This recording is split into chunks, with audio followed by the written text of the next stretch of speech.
All right, so what we're gonna be talking about today is jack of all trades or master of one. Hold on, I gotta position this damn camera. But yeah, jack of all trades or master of one. And this is honestly coming from a point of experience where I have legit tried both. I have legit tried both.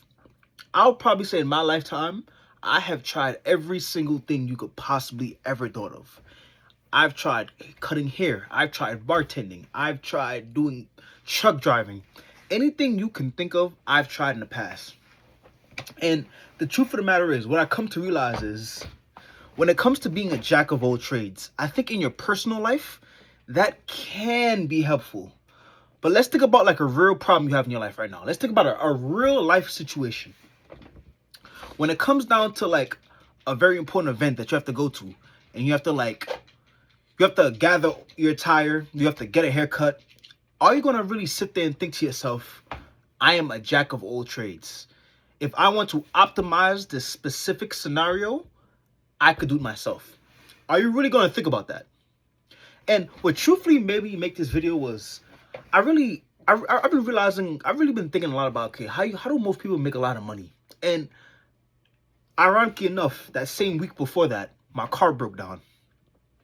And I really sat there and thought to myself, if I really wanted to, I could fix this car. Because in the past, I have worked in a mechanic shop. And I kind of didn't know what the problem was.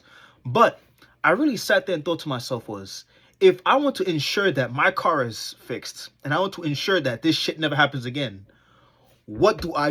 Do I try to figure out how to do this myself? Or do I go to someone who's a professional at it? And the point I'm trying to make is, yes, I'm not saying there's not people out there who could have all these trades, do all these things, handyman this, someone who's a jack of all trades. There's nothing wrong with that. But I think when we're looking at how to optimize something to its best performance, it's better to be a master of one. And I truthfully hate to say it, but if you're in a position where I've been for like years, where I legit thought to myself, like, okay, like when it comes to being a jack of all trades or master of one, which one do I do? Which route do I take? And the truth of the matter is, you always want to be a master of one. And I'm going to give another good example of this too. Jay-Z. Jay-Z is a perfect example of, he mastered one set skill, and that same skill kind of compounded on top of each other. And I'm gonna tell you what it was. First, he was good at beatboxing. And then from beatboxing, he became good at rapping. And then from rapping, he became good at songwriting. And then from songwriting, he became good at like record producing. And from record producing, he created his own record company, record label. And from his own record label, he became an entrepreneur because he was like, okay, like now that I could create a well-established company that gives me good dividends every year, I could probably take my portfolio and become a businessman. And when you trickle it down to its singular form, you start to realize he was just a master of one particular skill. The only difference is that that skill kind of compounded on top of each other. And it all started from beatboxing. And the truth of the matter is, I think if you're like contemplating like, okay, like what do I do? Jack of all trades, master of one, which path should I honestly take? I would honestly say from experience, master of one. If you're gonna do something, I really want you to go in it with the mentality of, can I do this for 5 to 10 years? Like, okay, in some situations, it may be something that's your passion. In some other situations, it may not be something that's your passion. But I think the truth of the matter is, if you're going to do something, you have to envision like, okay, in 5 to 10 years, can I still continue doing this? And I really like to say that because some people get fixated on this idea of like, oh yeah, like I don't really have a passion, but I'm gonna keep doing things until I find that passion. And the truth of the matter is, I would probably say for 5% of people on this earth, 5% of people love their passion. They love it, they genuinely enjoy it, and they want to pursue it as a career. But for the vast majority of people, especially people like me, I don't really think I have a passion. I think I'm passionate about making money, but I don't think I'm passionate about in particularly just one specific thing. And I think it really just comes down to saying, okay, like I have to lock in on one skill, hone in on that skill, and become a professional at this skill. And somewhere down the line, while I'm still pursuing this skill, maybe I'll develop more skills like more macro skills around this micro skill.